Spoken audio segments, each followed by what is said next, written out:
Maintenant, nous allons avoir, il y a 2 lignes, mais il faudrait que je dise plus, un spectacle. L'homme est né libre. Il faudrait pouvoir parler de ce qu'il y a ici. Eh bien, c'est par des élèves du lycée Gustave Monod d'Enghien-les-Bains. Nous avions eu Sarcelles, nous avions eu Montmorency, voici Enghien-les-Bains. Et le lycée Jean-Jacques Rousseau de Sarcelles, et tout cela dirigé par Philippe Touchet. Alors je lis le papier que vous avez, professeur de philosophie au lycée Gustave Monod, mais notamment artiste et réalisateur de théâtre. À vous.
Êtes-vous prince ou législateur pour oser écrire sur la politique? Non, et c'est pour cela que j'écris sur la politique. Si j'étais prince ou législateur, je ne perdrais pas mon temps à dire ce qu'il faut faire. Je le ferais ou je me tairais. Je suis née citoyenne libre, d'un État libre. Quelque influence que puisse avoir ma voix sur les affaires publiques, le droit d'y voter suffit pour m'imposer le devoir de m'en instruire.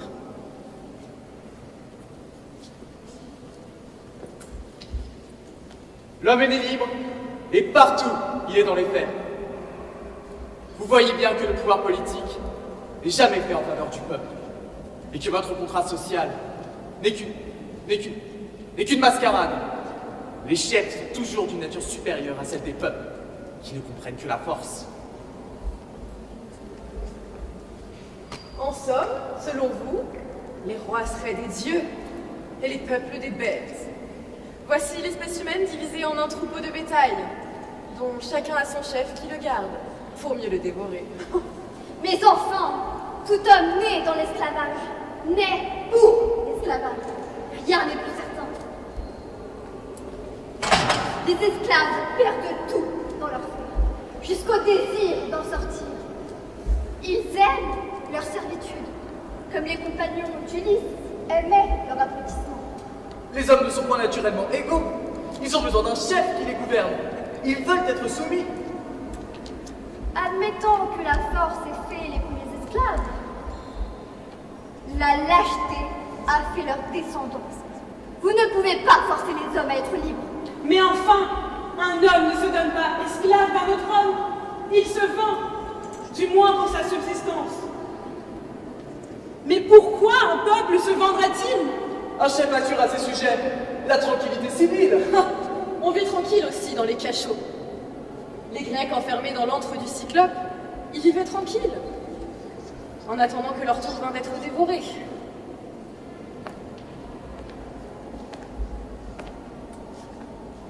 Pourquoi un peuple ne pourrait-il pas aliéner sa liberté et se rendre sujet d'un roi? De même qu'un père gouverne ses enfants, jusqu'à ce que ceux-ci soient en âge de se gouverner, même un peuple se doit de se soumettre à celui qui le nourrit. Les citoyens d'un peuple ne sont pas des enfants qui renoncent irrévocablement à leur liberté.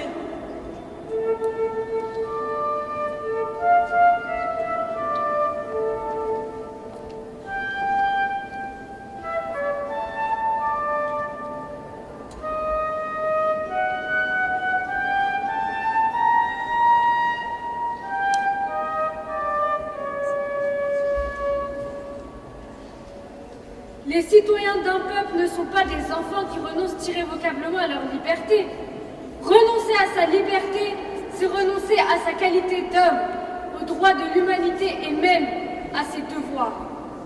Et quand bien même chacun pourrait renoncer à sa liberté, il ne peut aliéner ses enfants.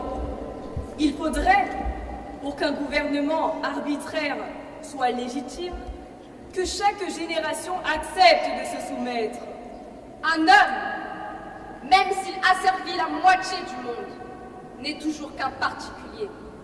Son intérêt, séparé de celui des autres, n'est toujours qu'un intérêt privé. Les hommes ne peuvent engendrer des forces nouvelles, mais seulement unir et diriger celles qui existent. Ils n'ont pas d'autre moyen pour se conserver que d'unir leurs forces et leur liberté pour les faire agir de concert.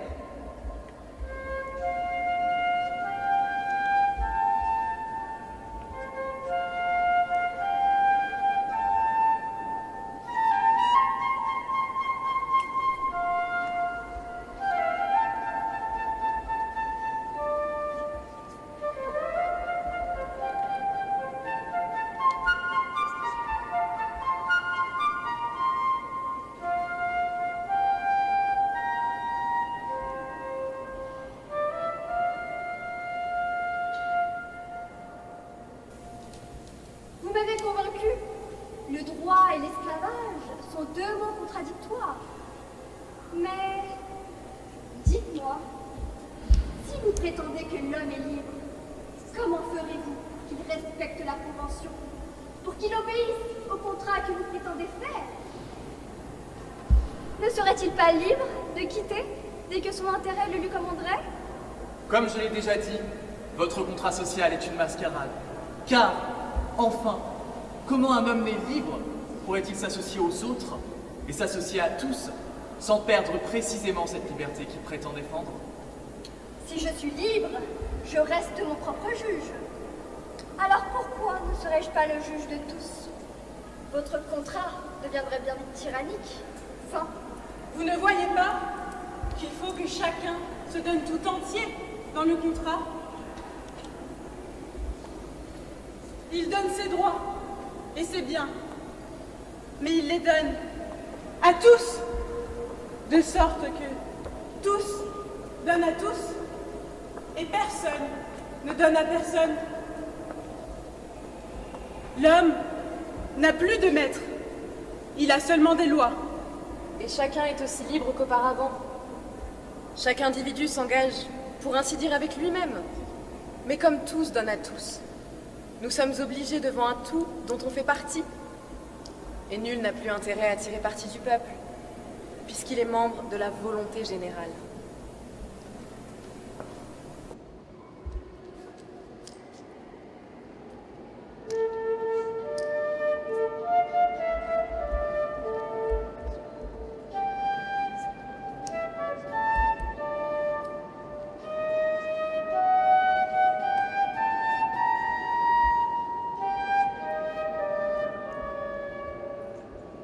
Ce que l'homme perd dans le contrat, c'est sa liberté naturelle.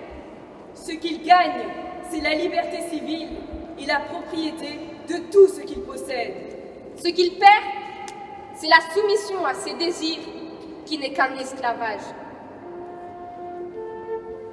Obéir à la loi, que tous ont fait, c'est obéir à soi-même, c'est être l'auteur de son bonheur.